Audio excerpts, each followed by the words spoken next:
welcome to the webinar. This is Mastering the Art of Self-Love. My name is Cheryne Blom. I know that some of you that are here tonight know me, and some people I haven't met here before.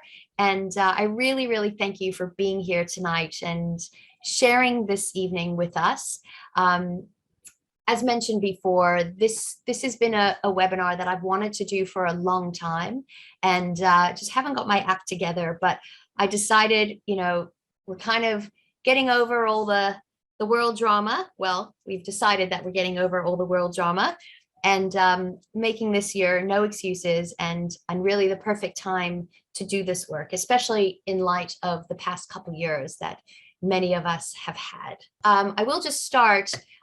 We are in Australia, and wherever you are, I just would really like to acknowledge the traditional owners of the land and pay our respect to elders past, present, and emerging. I really wanted to honor those elders because I feel that the information that I'm going to share with you tonight, the information that I wrote in my book, The Courage to Be You, I feel that came from a very deep place within myself.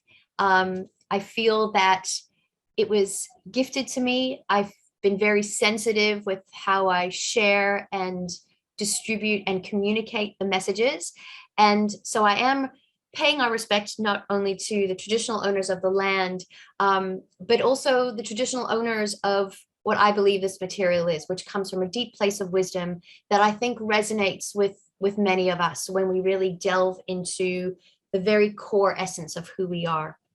This webinar is really to share with you kind of my take on self-love. It's my take on this work, on what I believe is discovering our true essence and the courage to really be ourselves, and to really acknowledge how difficult that process can be of really being our true selves and getting past a lot of the behaviors that tend to sabotage ourselves and hold us back. Things like self-doubt and, insecurities, codependencies, having relationships that, keep letting ourselves down, keep on kind of meeting the same person, maybe dressed in a different body, and just having repetitive patterns that keep showing up in our lives.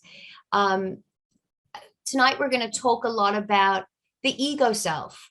Of what I explain is the opposite side to self-love, is understanding our ego self, and to really acknowledge and discover the essence of what self-love is. This is about a journey in understanding who we are as an ego, who we are as a conditioned self, as the personality that we've been conditioned to be, what society and our world has conditioned us to be, and how we can really kind of design ourselves and honor ourselves and really get clear with who we truly believe we are and what is the heart really asking for. So it's a very deep journey. Like I said, tonight is very much about getting the ball rolling, starting conversations, planting some seeds of thought to get you some greater self-awareness, and maybe just triggering some questions that just allow you to delve into your own self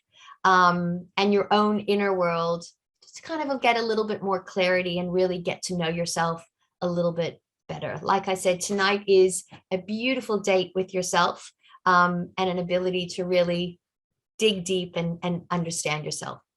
You guys should have all have your journals. Some of you, I hope, may have had the time to print it off. If not, if you just want to keep it open on a separate page, from time to time, time permitting, I may just refer to the journal throughout the evening, and just ask you to do some reflective work. However, if we don't get to that tonight, and if you don't necessarily have the answers tonight, I do invite you to kind of extend on it after this evening, to return to the work, to maybe spend some time journaling and thinking about it. And because sometimes the answers don't come right away. This is very deep work. This is very transformative work. This is very kind of counterintuitive work, especially to the ego. So sometimes it takes a bit of time, and it's not just going to happen right away. So that space of self-reflection is really, really the first step to honor yourself.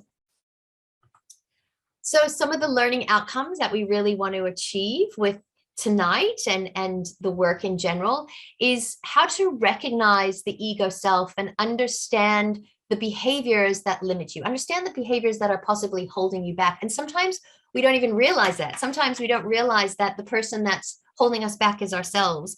Sometimes we don't realize that we have habits and sabotaging patterns that are blocking us and are blocking us from our essence, and from what, in our essence, blocking us from our true manifestation and what our true kind of destiny and fate line is when we are fully connected to that essence. How to disable that self-doubt and develop the confidence to achieve your heart's desire. How to stop your ego in its track and break that self-sabotaging behavior. How to let go of your past and live mindfully in the present. Something that, yes, is definitely may not be achieved tonight, but something that is a work in progress that we are going to begin a conversation about. How to communicate your truth with assertiveness and confidence. A lot of women that I work with often speaks about, an inability to communicate ourselves clearly. And I know for me, that was a very big part of my journey, and learning to communicate my truth and be unapologetically myself has, really been what the basis of this work has been, and is definitely always a work in making. But also to how to stop reacting to others and taking things personally, and learning to be more calmer when triggered. So we're going to talk about this idea of our calm self is our best self. And a lot of time we react to situations and the ego comes out, and getting to understand why, what are we reacting to, and how does all of this relate to self-love and how we master this self-love. And also how to identify your character strengths and your purpose and connect to your essence. I'm going to, in a moment, go through some of these definitions of some of these terms that I've thrown out, because, some of us may have awareness, and everybody's on a different kind of path of self-inquiry, and some may be on a very high spiritual path and done quite a bit of work. And this language is kind of like, yep, I know exactly what you're talking about. And for others, this may be kind of completely another language, and you have absolutely no idea what I'm talking about. And if you're sitting in that space, I thank you so much for bearing with me. and that I really trust by the end of the night, you'll have a lot more clarity around, what this work really involves. So just to give you a little bit more information about me, like I said, some of you I know, some of you have worked with me in the past, or we cross path on Facebook or other avenues, and some of you are here through other channels, and I really, really acknowledge that. So just to give you a little bit of background around myself is, I've been running my coaching business for just over 15 years. I've been a life coach and a counselor, and running that private practice, also running meditation retreats, mindfulness retreats, mainly for women, but really focusing around this idea about authenticity and being our true self. That is a very big theme for me of that self-empowerment. That's really the goal of all the work that I like to do with people, is finding the empowered self. And for all of us, that's something different, right? We have an idea for each and every one of us, the ideal life that we want to live. So that's something that's very unique to everyone, and that can't just be defined in one thing. I published a book in the end of 2019 called The Courage to Be You. And, unfortunately, just after I published the event and kind of I've published the book and launched my book, COVID hit, and so it's been kind of a wild couple years. And I also, at the same time, just before COVID hit, I was offered a really exciting position with an organization called Stride Education. And so today, currently, my role with Stride is pretty much full-time, and my coaching is very much part-time. So why it's taken me quite a couple of years to launch this program is I've kind of been very immersed in my role with Stride, and I'll tell you a little bit about that in a moment before we get into today's work. But it's something that I was very passionate about, and one of the real instigators for delving into this program now is in July I'll be turning 50, and so for me this is a celebration year, not just in July when it's my birthday, but I really wanted to make it a whole year of celebration, of sharing my own journey, sharing my own self, and just stepping into my own authenticity and the next level for me. So that is why now was the time for me to really delve in and launch this. Just to tell you a little bit about Stride that I do, and that is here in Australia, mainly in Victoria, where I am based. And we run school programs, social and emotional learning programs. And it is something that I am passionate about because working with young people and really equipping the next generation with tools is really, really important to me. And as we know, there's been so many young people that have been struggling over the last couple of years. So my work the last couple of years have really, really been focused on that, but really super excited to share this work with you. So let's get started. I do want to share with you, I'm not quite sure if you guys are familiar with the term of ikigai. Ikigai is a Japanese philosophy, and it's called our reason for being. And our reason for being is really our strong purpose. And this is something I have spent many times, many hours, and many years reflecting and refining. And so, this is where it lands at the moment of what I aim to do, and the intention that I have here tonight, and the intention that I have with everybody that I work with, is to really help people identify how their ego is showing up in their lives so that they can unlearn self-sabotaging behaviors and reach ultimate levels of self-love. So let me define some of the terms that we're going to be talking about tonight. You're going to hear me talk about an inner duality. What do I mean by inner duality? By inner duality, I am referring to the idea and the philosophy that there's kind of two sides to ourselves.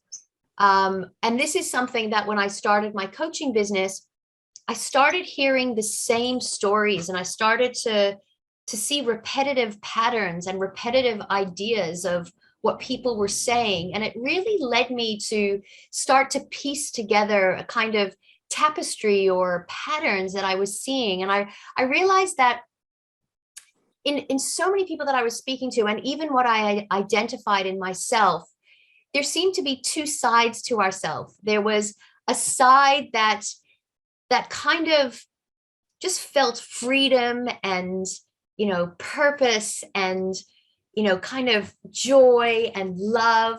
And then there was this other side that kind of was holding ourselves back, like the side of ourselves that didn't believe in ourselves and questioned our worth and questioned ourselves. And so I started to really kind of wanting to understand, and just to take you even further back, if I go back about 30 or so years ago, even before that, maybe 35 years ago, if I go back into my teenage years, I suffered really badly with depression. And although it was a real dark time, depression was the catalyst that sent me into this whole journey of self-discovery and my work. So I'm very grateful for that darkness. And now I really understand that it's thanks to the darkness that we find our light, because we can't find our light and our strength and who we really are, in the midst of everything going smoothly, when we're challenged and when we're in that darkness, it forces us to go deep within ourselves. And so I've learned not to fear that. I've learned how to work with it. I've learned how to channel it and really understand it. But one of the things that I was most grateful for in those years of depression, and you can hear that I have an accent, and I may just give you a little bit of background quickly about that accent, so you don't spend this evening wondering what part of the galaxy I come from. But just to let you know that, so I was born in South Africa, and when I was about 4, my parents immigrated to Los Angeles, California, and lived there till I was about 15, and then we moved back to South Africa. So I was like in year 9, so the middle of my teens, moved back to South Africa, and that was very, very difficult for me. It was very difficult. There was a lot of family trauma and family instances that happened at that stage that were the catalyst for us moving back to South Africa. But that whole change and trauma in my life really put me into a really difficult depression. And it's because of that depression that when I finished school, and I barely finished school, but after completing school, I went to study psychology because I really wanted to understand this self. I wanted to understand, well, and really kind of know how I could help myself. And that led me into such a hunger and love and passion to understand human behavior, because once you start delving into psychology, it's like a bottomless pit of knowledge that you can continuously discover more and more.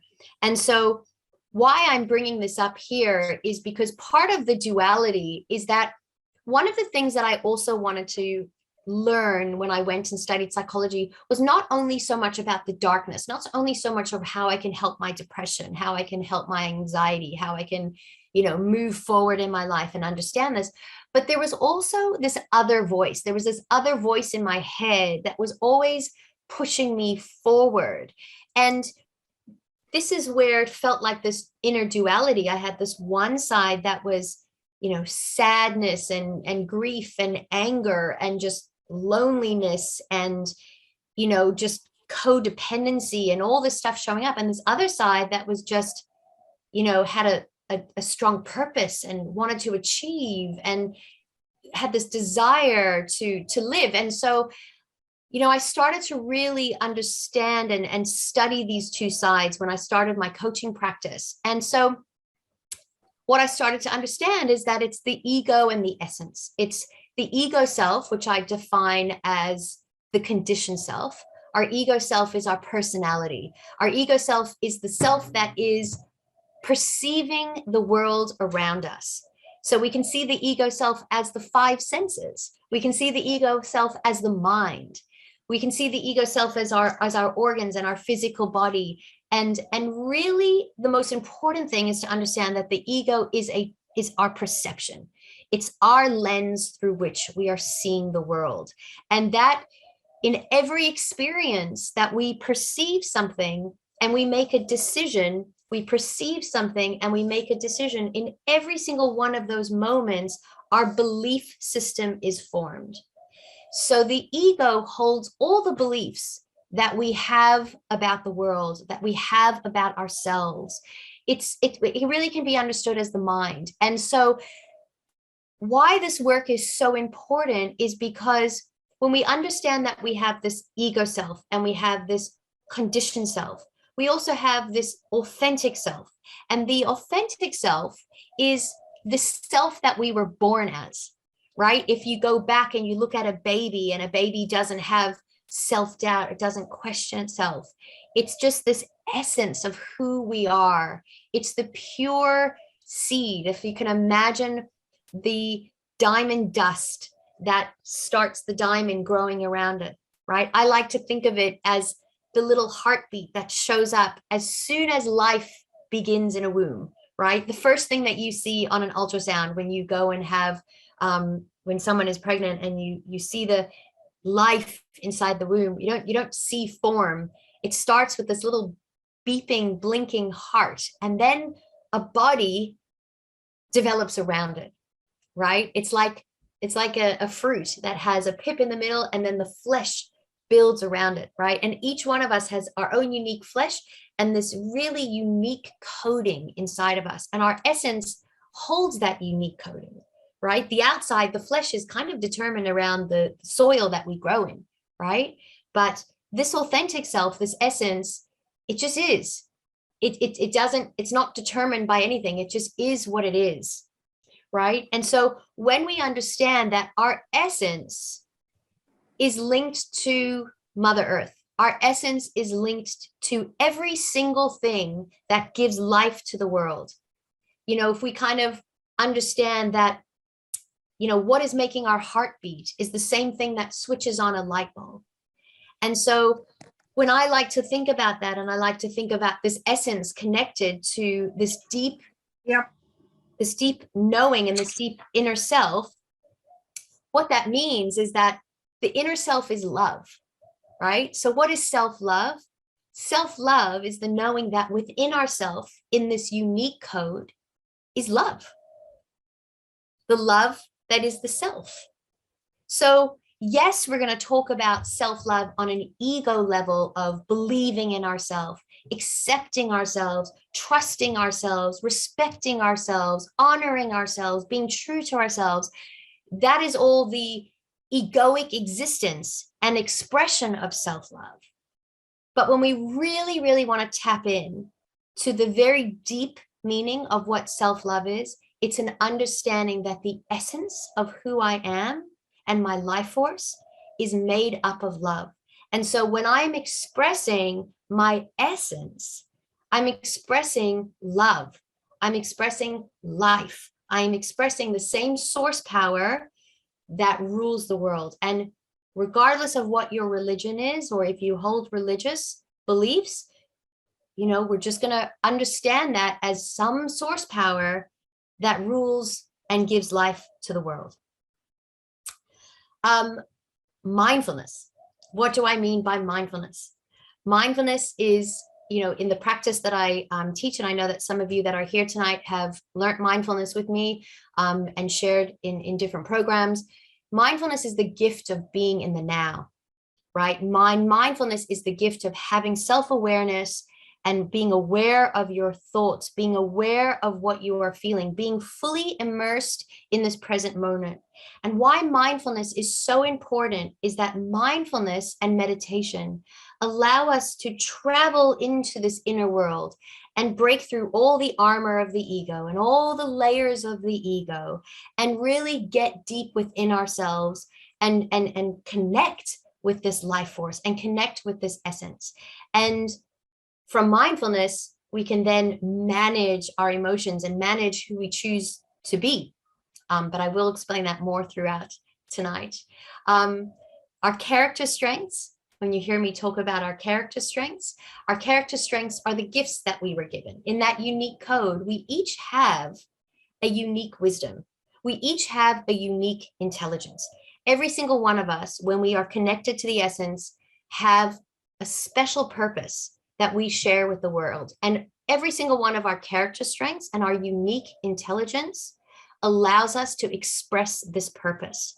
And so, for example, I can't see numbers in my head, right? When I was at school, I was told I had something wrong with me, right? I struggled with mathematics. I still struggle with mathematics today, right? But, you know, for years, I thought I was stupid. I thought there was something wrong with me, right? And I thought I lacked the intelligence that, you know, ruled the world, or what I believed was intelligence, or conditioned to believe what intelligence was.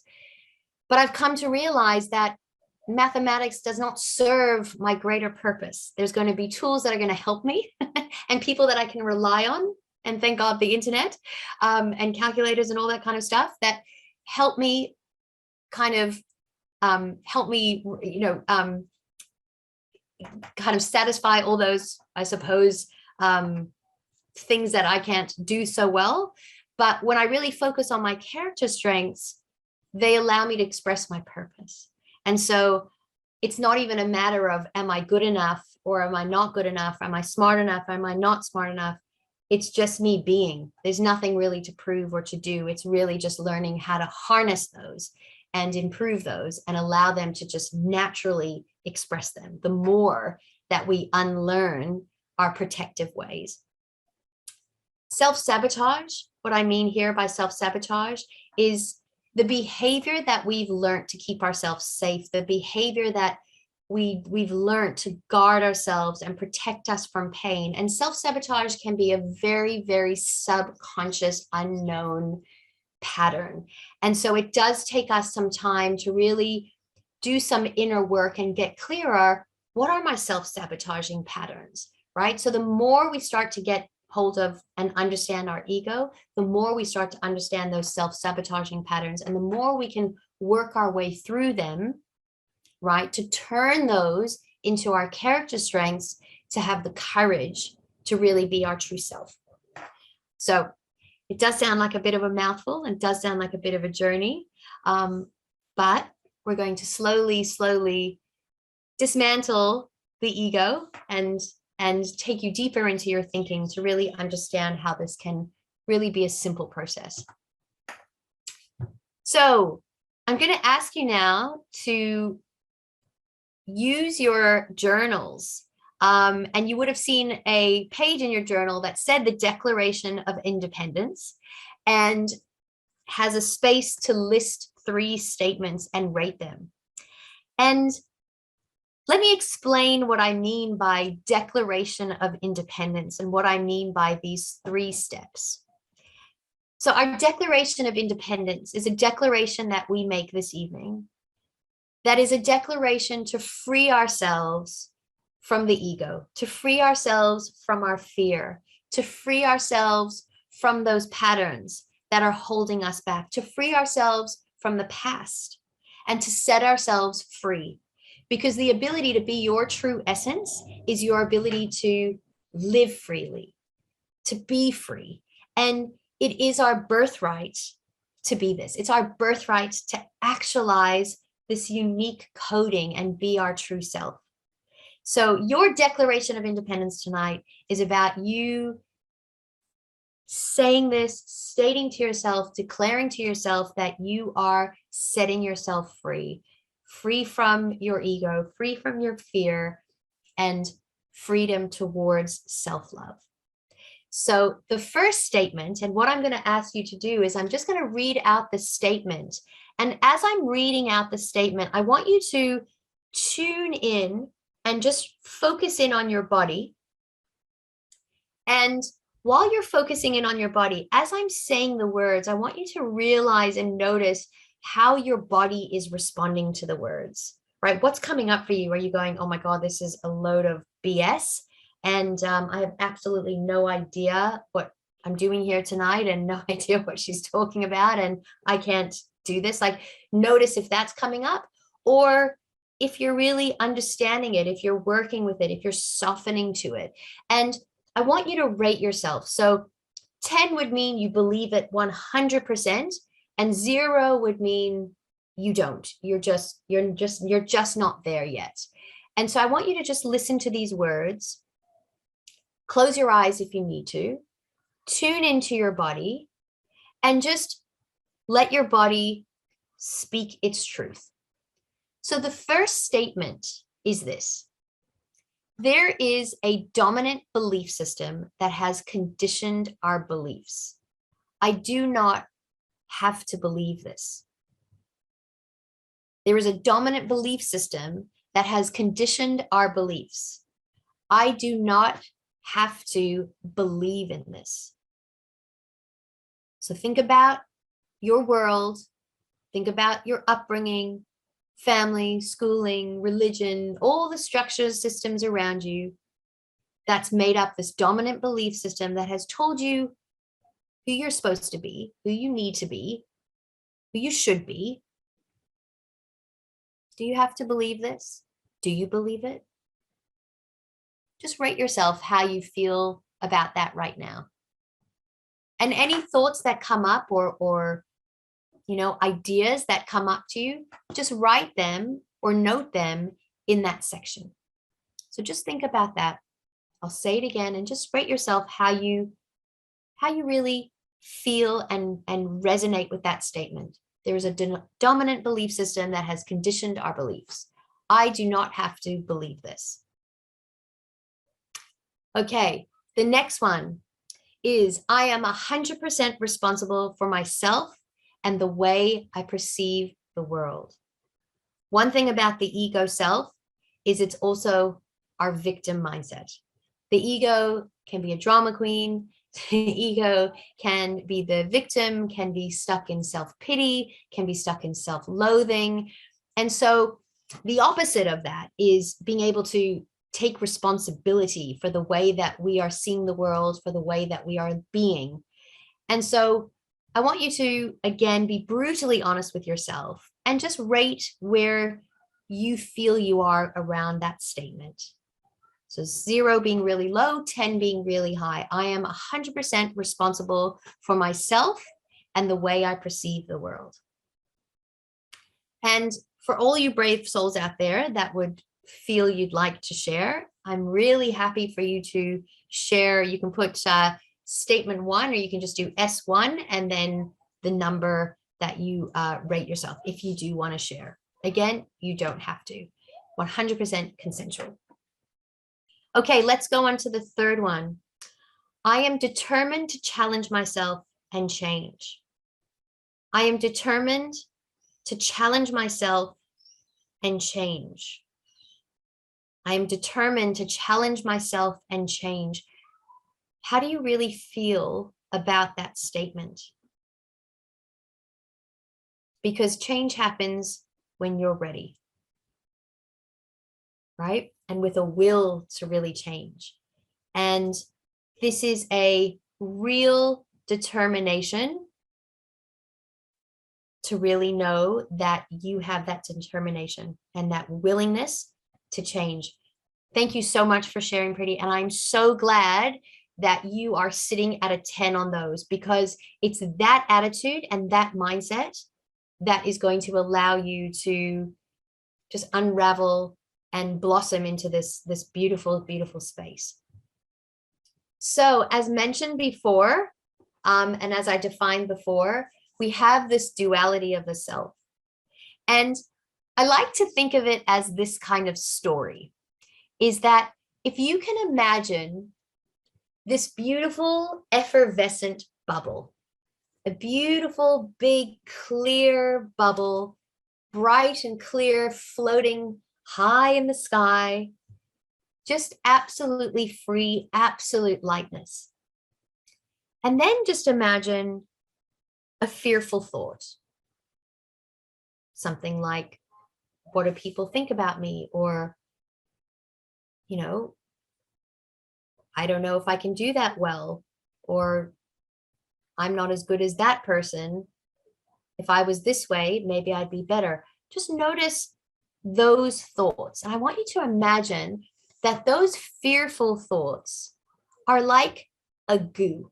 So just see them as like little specks of goo that pop into the bubble, right? They come into the bubble and they just fill this beautiful effervescent bubble with this kind of goo. We'll call it e-goo, right? And it just fills this beautiful effervescence.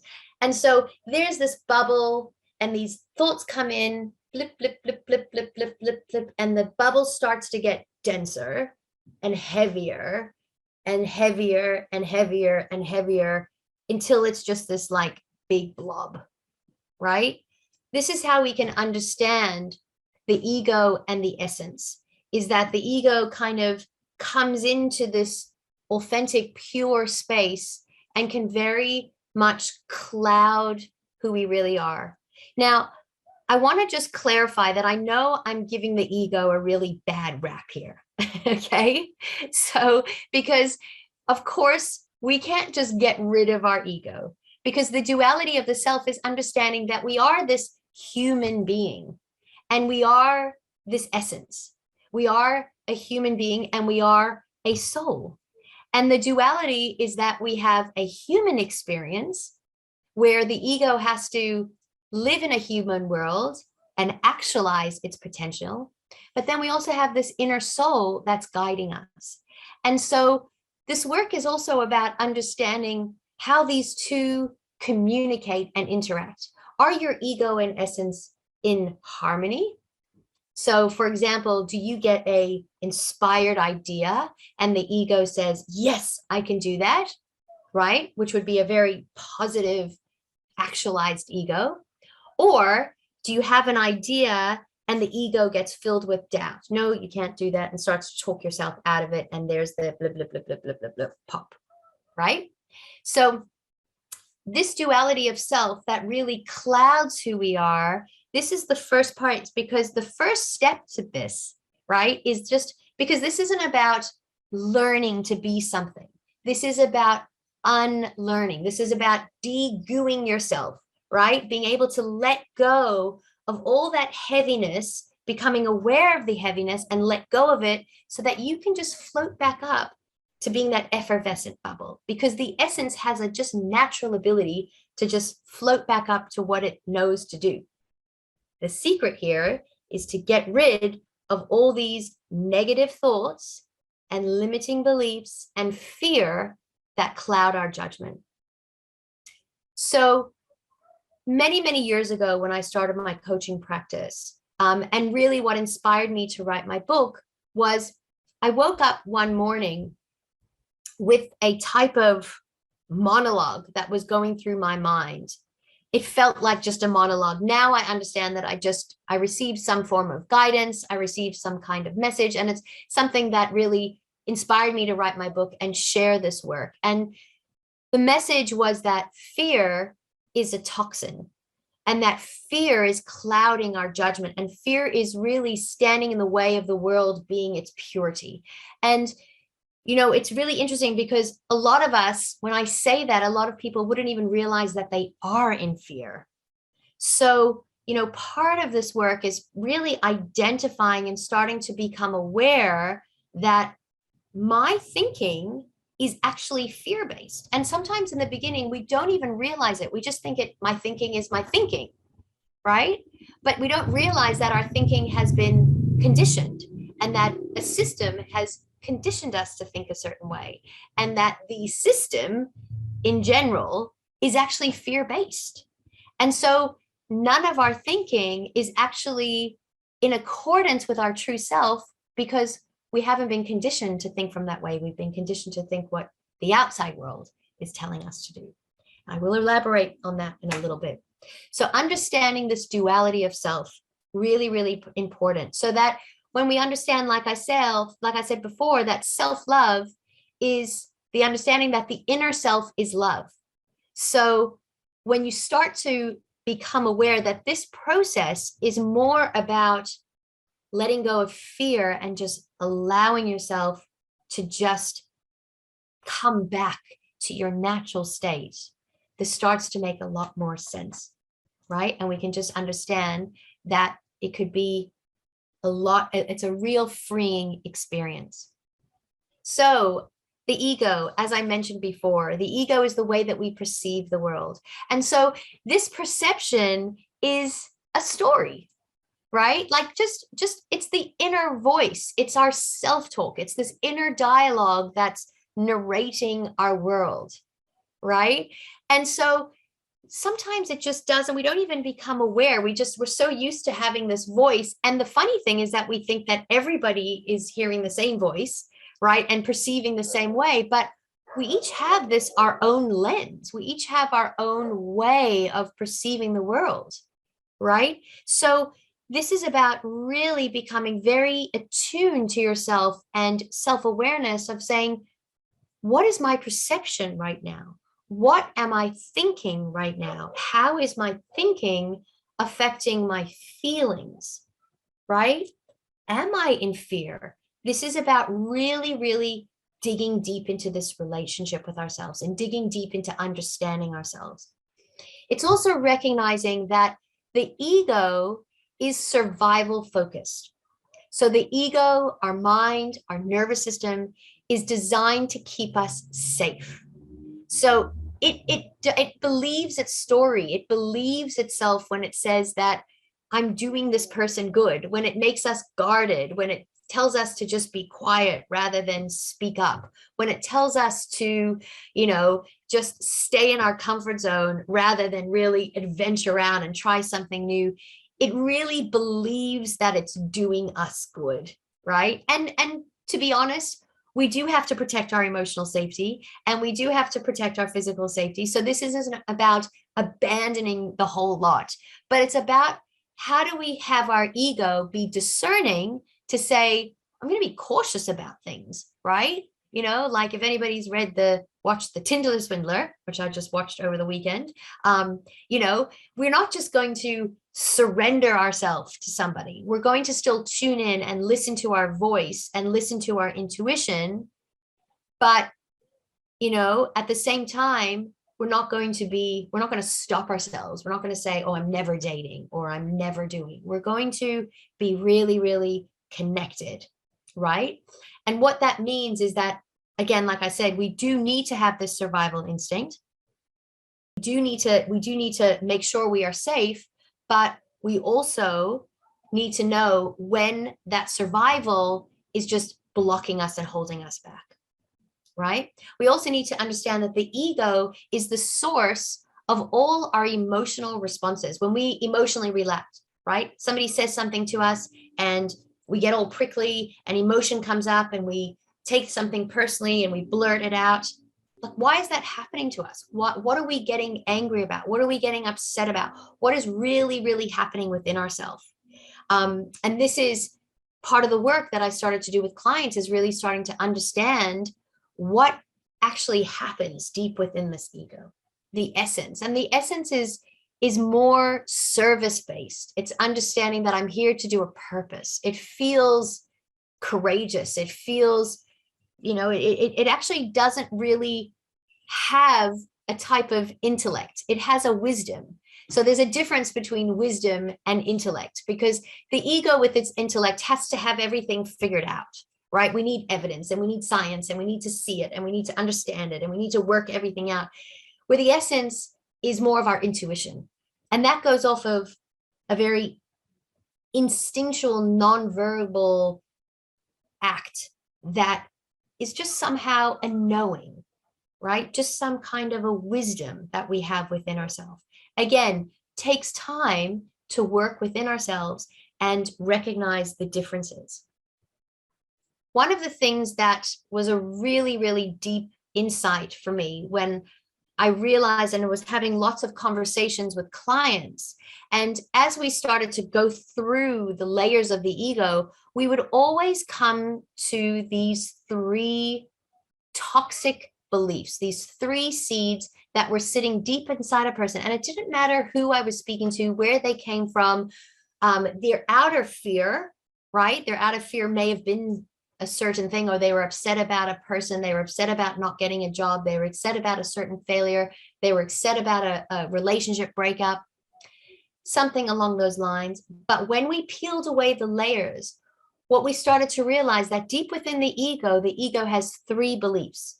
I'm not loved, I'm not good enough, I am not worthy.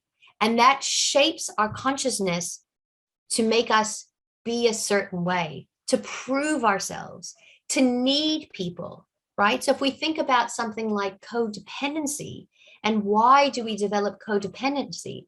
Well, if we feel that we're not loved, or if we feel that we are not good enough to be loved, then we're going to build behaviors that become dependent on things outside of ourselves.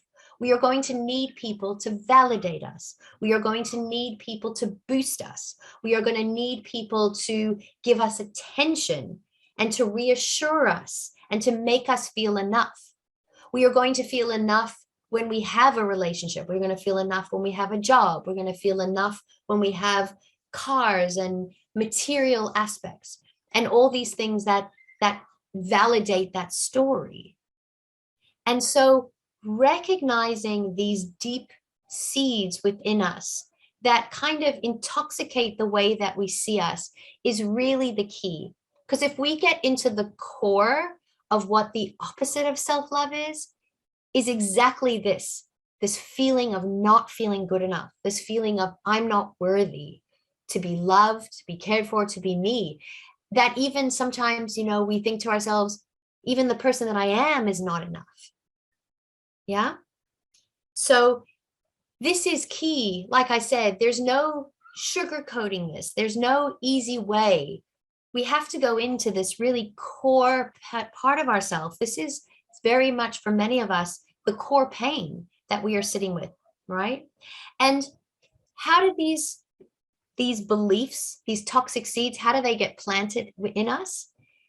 They happen in moments of trauma or moments of pain, and that can be anything, right? That could be anything. It could be kids teasing us on the playground, right? Kids bullying us, being left out. It could be parents leaving us. It could be people rejecting us. It could be, more physical or emotional abuse. The story that we take from these situations, the stories that we make from those, is that we are not good enough, and we are not worthy, and we're not lovable, and we're not accepted. Those are the stories that block us.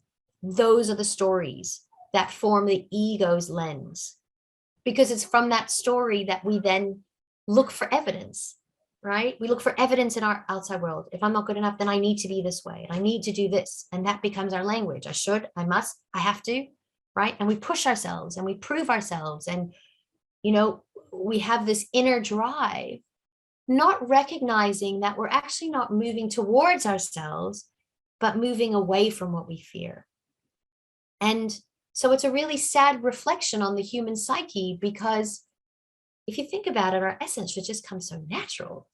But this duality, this paradox inside of us, this lightness and darkness, and this beautiful contrast, this is where it becomes, more abstract and more difficult, in a sense, to kind of dismantle, right? But the more that we can start to realize where these beliefs are holding us back, the more we can start to move towards a feeling of self-love. Because like I said, the ego is trying to keep you safe, right? We have safety habits like not speaking up, not speaking our mind, safety habits like, I'm just going to be with the same people, or I'm not going to socialize, or I'm going to dress a certain way or be a certain way, or hang around certain people. They're not really what our happiness habits are. Happiness habits are, what really, really make us happy. What do we do when we are just being ourselves?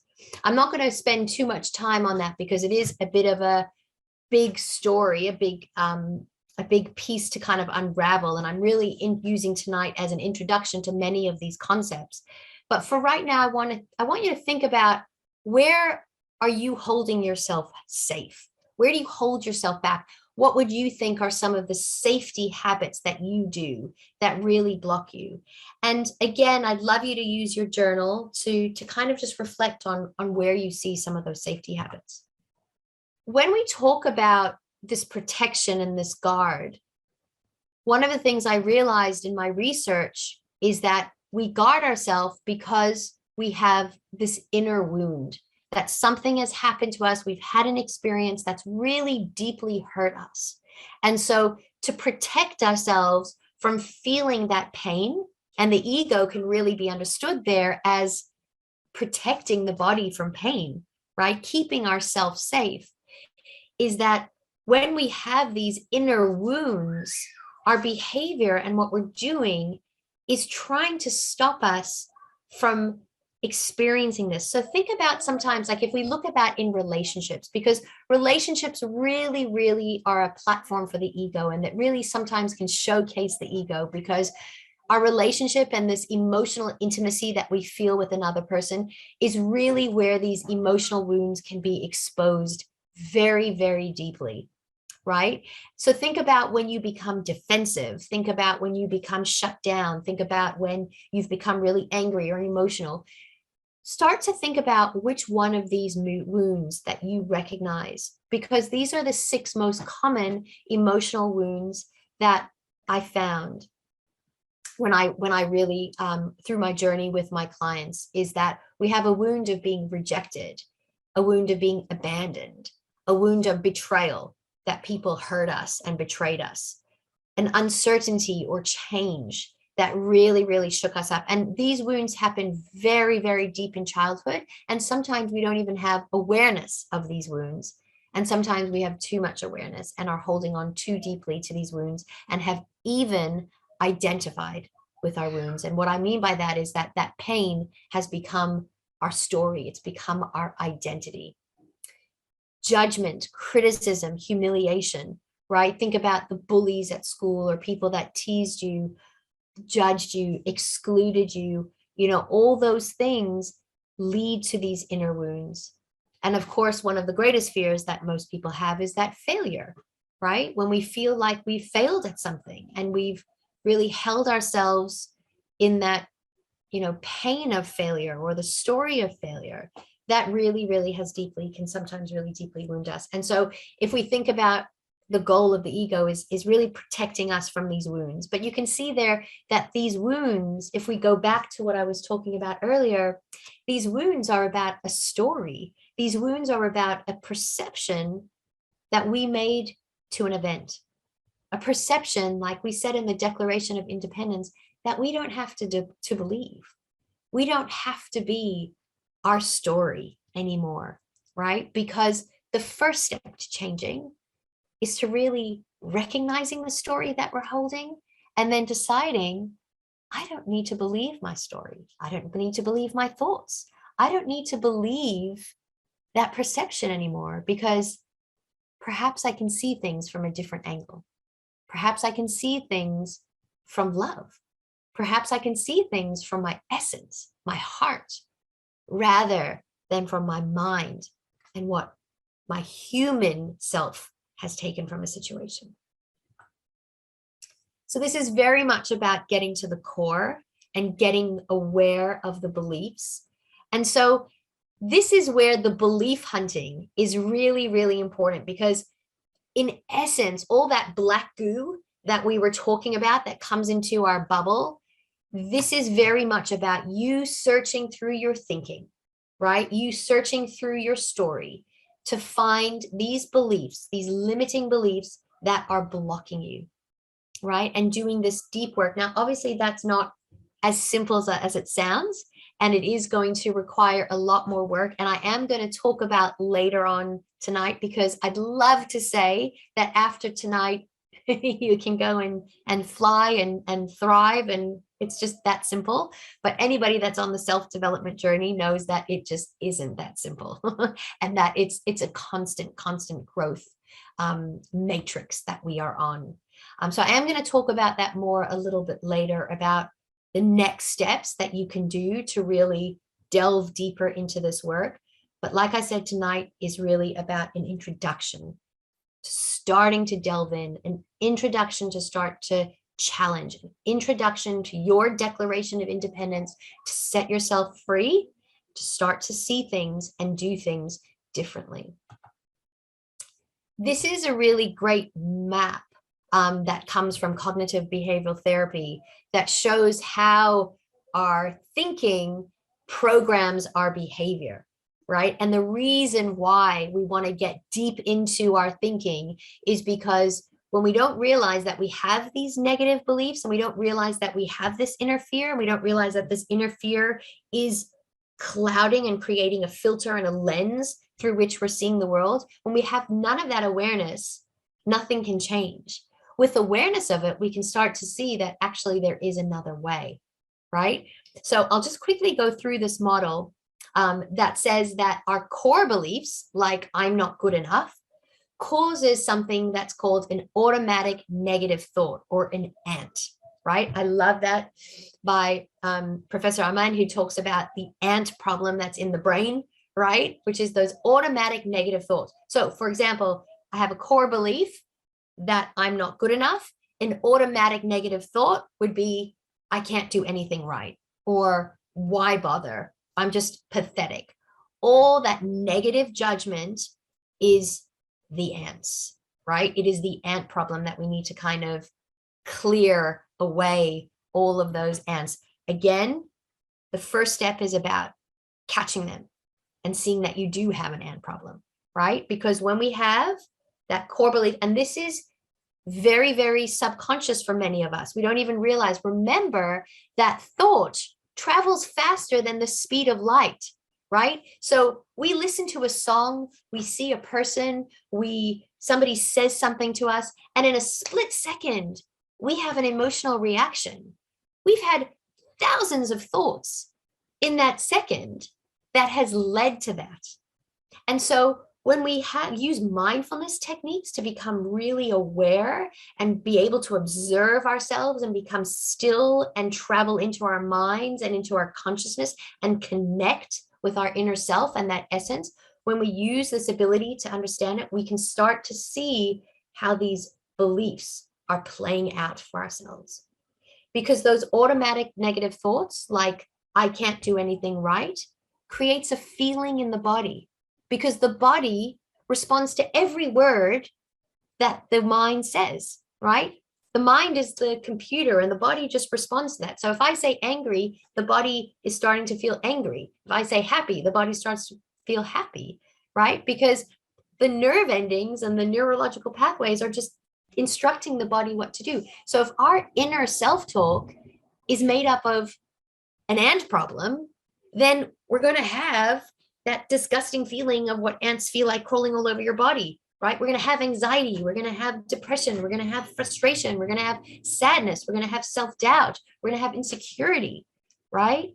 And then the behavior that will follow will be that type of fear behavior, or the mindset of, well, you know, what shows up when we go on a date, or not being even wanting to date, or blocking our relationships, or coming up in defensiveness or self-preservation, right? That shows up in many, many different ways. So, when we start to get clear on this stuff, we start to realize that in our coding and in our mind, and based on all these beliefs, that we have created this type of contract. I call this our T's and C's. It's our terms and conditions of our self-worth. And I want you to just think about this for a moment, because there's something that I think is that we have what's called a worthiness trap. And a worthiness trap is that we rely on things, like I mentioned before, outside of ourselves to make us feel worthy. So, like, for example, our worthiness story or this contract will say, I'm worthy if I'm in a relationship. I'm worthy if I'm loved by a man, right? Or a woman or someone, right? I am worthy if I am in a successful job, if I have money, if I have possessions, if I have a certain car, if I have certain clothing, if I have certain friends. I'm worthy if, right? ... Cause and effect. The conditioning, the cause and effect that works in your mind, right? Just like babies learn to press a red button and a red ball comes out, we learn I'm worthy if, I'm worthy when, I'm worthy because. Cause and effect. Now, it's cause and effect that's truth to our own decisions and our own perceptions and our own beliefs. But this it's not really true when we really start to challenge this contract, right? And those that have worked with me as a coach on a coaching journey, you'd know that I say, you've got to bring your belief systems to me as if I was a judge in a federal court, right? Show me the proof. Show me the real proof that will stand in court to show me you're not worthy, or to show me you're not good enough, right? Is this an internal story? Right? How do we move to recognizing that this is all unnecessary? This is all this worthiness trap, that my worthiness is sitting outside of me rather than leaning in and connecting with myself. That my worthiness lies in recognizing that my essence has this beautiful, unique code. My essence is this love. And so when I am sharing love, when I am being love, when I'm just being free and calm and playful and just being me and having the courage to be me, then I'm living by a completely different contract. I'm not even thinking, I'm just being. And so this is learning how to be very visceral with this experience. And by visceral, I mean that this isn't an intellect, right? Through what I'm saying, I want you guys to become aware of how much your mind, your intellect is deciding what you need to do, how much of that is fear-based. This tonight is very much about you leaning in and starting to realize, are my thoughts coming from fear? Are my decisions coming from fear? Are my desires coming from fear? Or are they coming from a very, very, true place within myself? How can we shift this? So again, you have that space in your journal to really start to reflect on what are your terms and conditions of your own self-worth. I love this little model, right? Because when we have these conditions of self-worth, right, we develop these personality traits, and these personality traits I call the 4 gremlins. And these gremlins are the 4 behaviors or the 4 monsters within us that come from ego. It's how ego starts to show up, right? So for example, we compare ourselves to others. Now, in a world of social media and Instagram and TikTok and all this world that tells us who we have to live in, it's become a disease. Social comparison has become a disease, right? When we recognize that it's a disease of the ego that we do not need to attach, we can stop comparing ourselves, right? But just again, for tonight, start to recognize which gremlins are at play here. Do you compare yourself to others? Because I want you to recognize that when we break it down, that comparison to others is coming from not feeling good enough. Because you don't feel good enough, you need to be a certain way. Others look better than you. So if I looked like her, I'd have the relationship. If I looked like that, I'd have the money. If I had that, if I had a different upbringing, if I had this, if I had that. Notice how much comparison is blocking your way. Competing, right? Not only do we compare ourselves, but we compete with others, right? We prove ourselves and push ourselves and have to be better. Now, I'm all about being motivated, but when we are competitive because we have to win and we have to be something and we have to prove ourselves, again, we're trying to prove our worth rather than being our worth. By compromise, I mean the gremlin of people pleasing, right?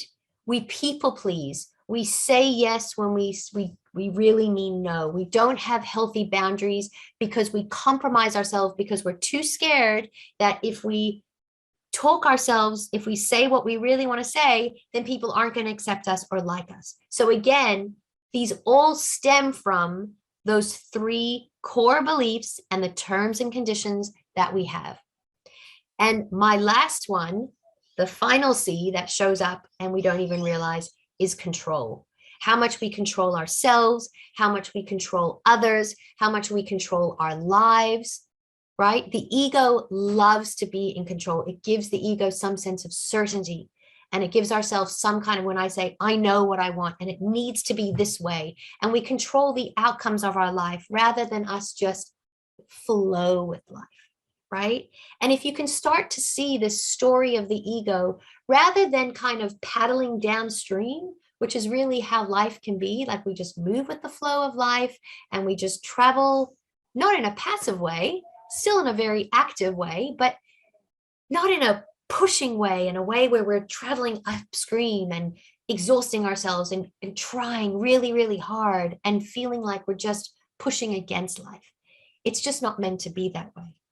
But when we realize that that's what's happened, we realize that it's because we're not working towards our true self. We're working away from that real self. We're working in protecting that self.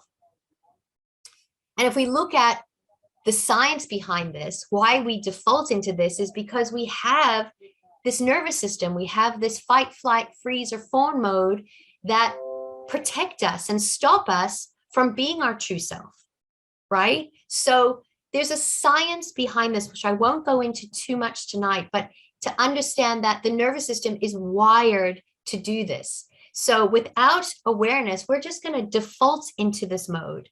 So gaining awareness allows us to recognize that the body is going into this survival mode, and then being able to stop, really tune in, take a deep breath, calm ourselves, shift our thinking, and then proceed, right? Now I've just summed that up very quickly. That is a process and takes time to learn that, but that is the ultimate journey of learning how to scratch the record, to disrupt the pattern of the ego, and learning how to break ourselves out of this survival mode. And so, you've heard me speak about tonight how the ego shows up.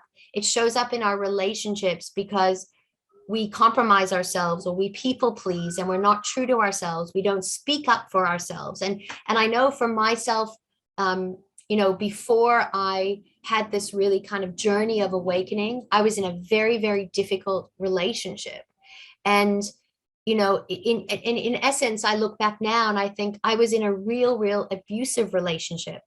But I also realized that I was in an abusive relationship because I just did not have any personal boundaries. I was too scared of upsetting him. I was too scared of having an argument. I was too scared of disturbing the peace. I got so in my head and so nervous about things that I couldn't even articulate myself. My brain just would freeze in that moment. I couldn't even think to stand up for myself, right? Like now I look back and I think, God, it would have just been so easy if I would have just had a very strong boundary and spoke up for myself, right? But I didn't realize then that I was just so needing to be loved and needing to feel worthy, that was just clouding me from rather speaking up for myself, right? And I was allowing myself to be abused. I was allowing myself to be taken for granted. I was allowing myself to be in a relationship that was damaging for me, because what I didn't realize, that based on my terms and conditions at that time, that's all I felt that I was worthy of, right? And, tonight I'm going to focus more on that, but, we can also see that our money, our net worth is 100% related to our self-worth and our health, right? Of course, if we are in the survival mode and we are in fear, then it's going to affect our cortisol. It's going to affect our stress hormones. It's going to affect our nervous system. And so not realizing that we're in this fear state, it's going to ultimately then show up in our health as well. So this is very much about disengaging from the ego. And I really wanted to finish tonight with two things. I really wanted to gift you with the idea that you can disengage from your ego, which is a little bit of an exercise which I call personifying your ego, and kind of taking it outside yourself and giving it its own personality where you can manage it. And I wanted to really finish tonight with a bit of a meditation that takes us into the essence, so that after tonight, you can start to play with this duality, right? After tonight and the reflection, and hopefully you can go back and listen to this recording and go back to those journal entries and just sit with some of these concepts and give yourself some time, that after tonight, you can start to see that this duality offers you a choice. It offers you a choice of, who do you want to be, your ego or your essence, your fear or love, right? Do you want to keep doing the same that you always did, or are you going to challenge yourself to be something different? So it offers you this amazing ability of choice. And this is where empowerment happens, because empowerment then can be the understanding that you have a choice. You can stay connected to the victim story, or you can break free, right? You can keep all that drama going, or you can try something new. You can tune in, you can breathe, you can connect deeply, you can let your essence guide you. Yeah.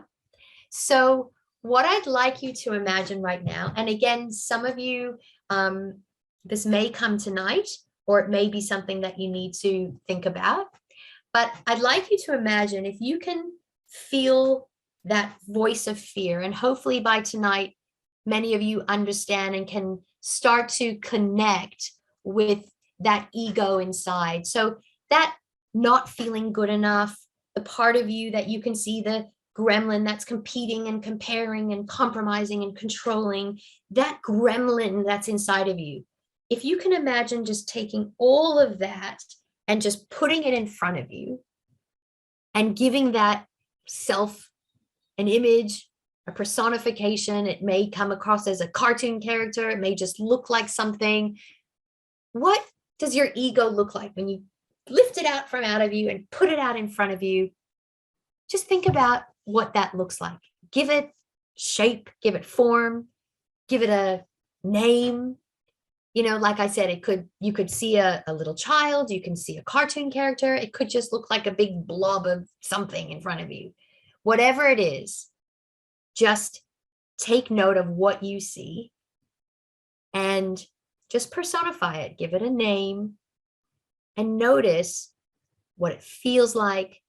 Notice what thoughts it has, notice what beliefs it holds. And most importantly, just take note for a moment of how it feels to have that side of you outside of you, right? To be free from that negativity, to be free from all those ants inside your head, right? Just sit for a moment and feel that. And whoever, if you guys would like to share of some of the imagery, if you feel comfortable enough to share what's coming up for you, please just, if you want, just put that into the chat box. And I'll just give you guys a few minutes to just work on that. I'll just kind of press pause for a moment and just give you some space to really, really think about that for a moment. But I'd really love to just ask you guys now, if you can just put everything down, a pen, your workbook, and just sit back. I'd love to end tonight with a bit of a meditation that I call a self-connection meditation. And this is about, you know, being able to really travel deep within yourself and deep within your body, deep within your consciousness, deep within your soul, to connect with that essence of who you are, to connect with that true self, and to kind of learn how to just push past all those thoughts of the ego and to push past all that fear that's holding you back, to push past all of that so that you can just sit in the silence of your essence, to sit in this beautiful space that is home, to sit in the beautiful space of your wisdom, and to sometimes just let life pass you while the chaos is happening. So it kind of just allows us to sit in these beautiful, I like to see it as like wings of protection that hold us safe while the outside world wobbles. So I am going to ask you guys if you can please just get comfortable. I will put on a little bit of music just in the background.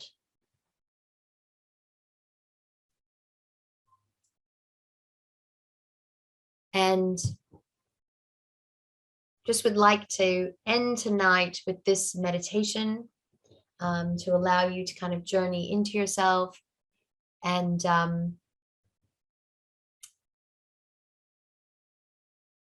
then I will share with you just some ideas about the next steps of where we're going to go with these ideas and learnings. If you are interested, some opportunities that you can do if you are so interested. So for now, I'm going to ask you to just let it all go. Kind of let go of your thoughts, to let go of your day or this moment, wherever you are. And I'm going to ask you to close your eyes and just to focus on the space behind your eyelids.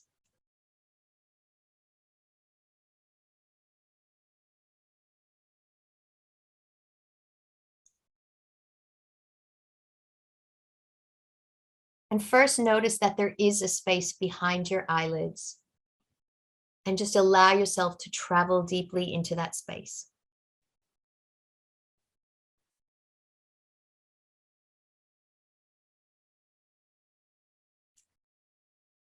Imagine that behind your eyelids is the world of your own inner landscape, your own inner self, your own inner consciousness. And as you're closing your eyelids, just allow yourself to drift into that inner world as you take yourself into your body in the here and now.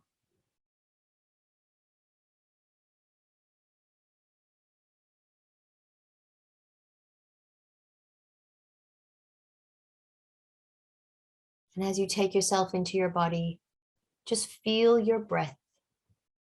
Feel the inhale breath, feel the exhale breath. Just feel the flow of your breath moving in and out and up and down. And just feel your whole breath softening your body.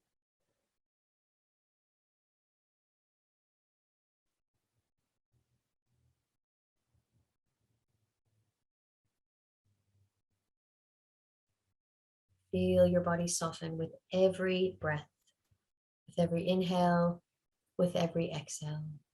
Soften the body.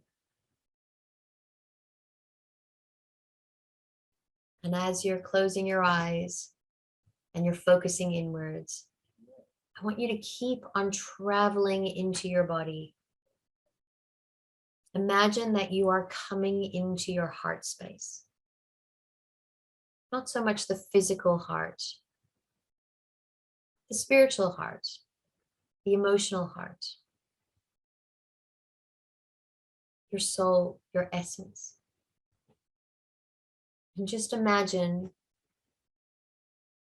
just drifting into your heart space, looking around, noticing what it looks like. This beautiful inner sacred space. And just allow yourself to travel deeply into that space. Feel your breath as it just knows exactly where to go. It's as if your breath knows that this is where its source comes from. Just follow your breath. Do not let the mind stop you. Anytime you get distracted, just return to your breath and just let the breath take you home. Let the breath take you in.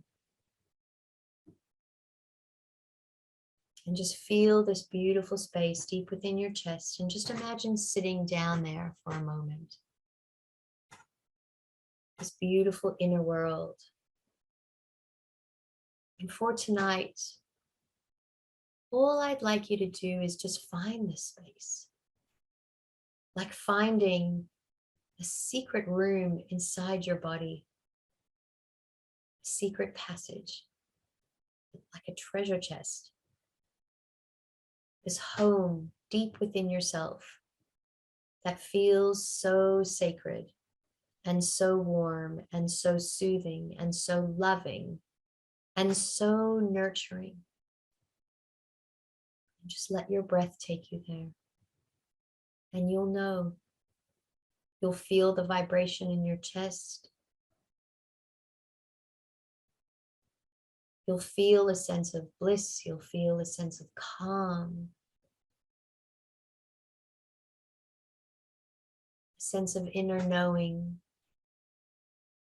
that you are in your heart space. You are in your essence. And for tonight, all I'd like you to do is just be here. Just feel it. Just get to know it. Feel the vibration in your chest, in your heart, as it vibrates through you. This inner knowing, just feel how calm it is. Just feel how beautiful it is to sit in this space. You don't need to feel fear. You don't need to hold yourself back. You just need to come back in here. And just allow yourself to sit here for a few moments. And just get to know the feelings.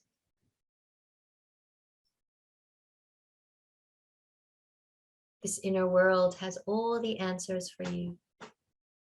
It's your inner coding, it's your inner wisdom, it's your intuition, it's your truth. Just knowing how to return here and to feel it, to deeply feel it beyond the mind, beyond the nervous system, to just enter this sacred space and just exist here is the key to our peace. It's the key to our self-love journey. Because as you're sitting here, I want you to recognize that you are sitting here in love, that your inner makeup, your inner being, the absolute core of who you are is love. Just sit there. Just sit in that love. Just bask in it.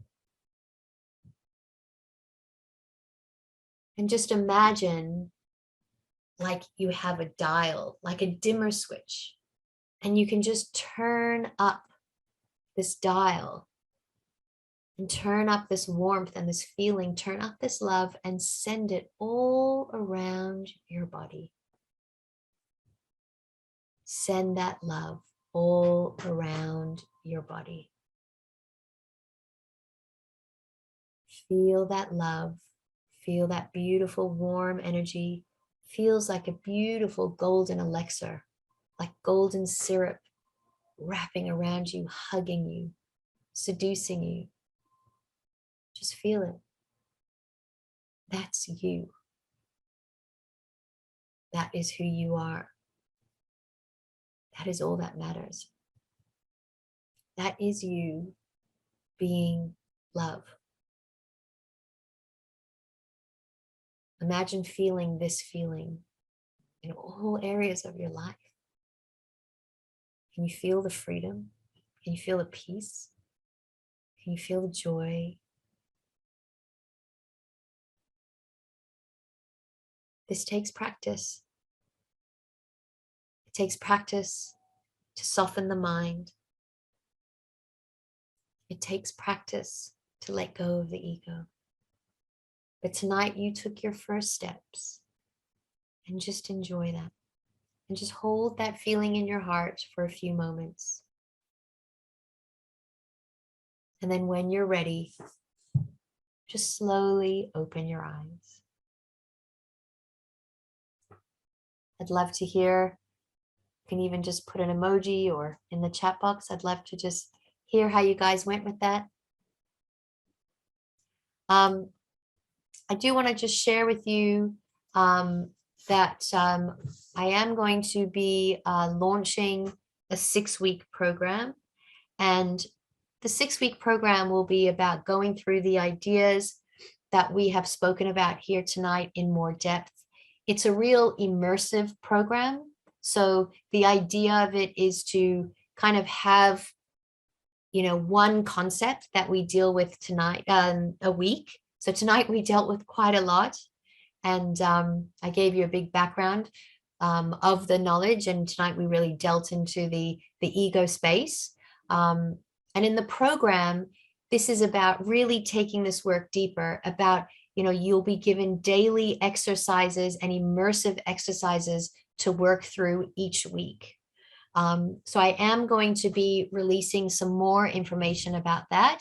And there will also be some pre-work that will go with that a few weeks before, just allowing you to prepare for the 6 weeks.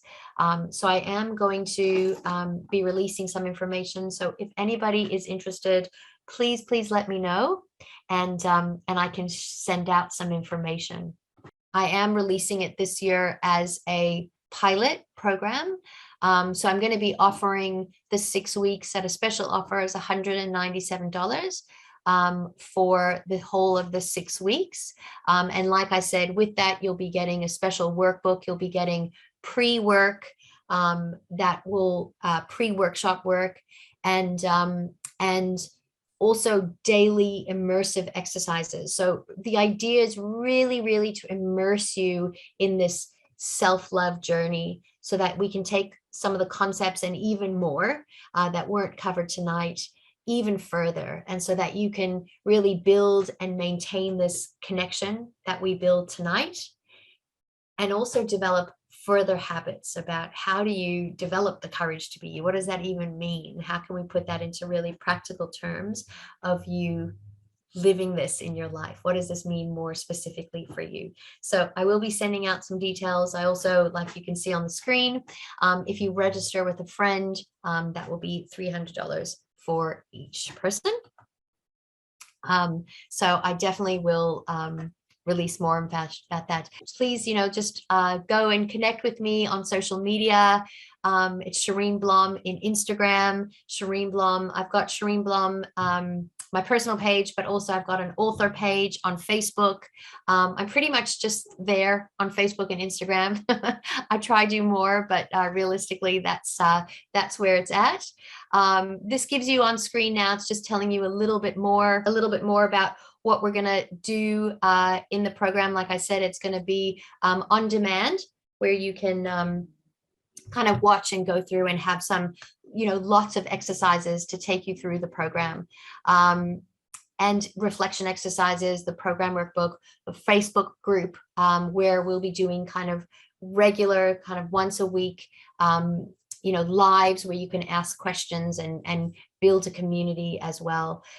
So like I said, I'm really, really passionate this year about launching this and kind of really stepping up into the space. I wanted to run this workshop and this training for a long time. So I really, really thank you guys for being here with me tonight and sharing this evening with me and letting me launch it and celebrating it with me. So I'll be sending out those links again. And in the meantime, like I said, please go onto my website, CheryneBlom.com. Come play with me on social media and chat. And I look forward to kind of taking this further and seeing you on the other side in our 6-week course a little later. So thank you so much, everybody.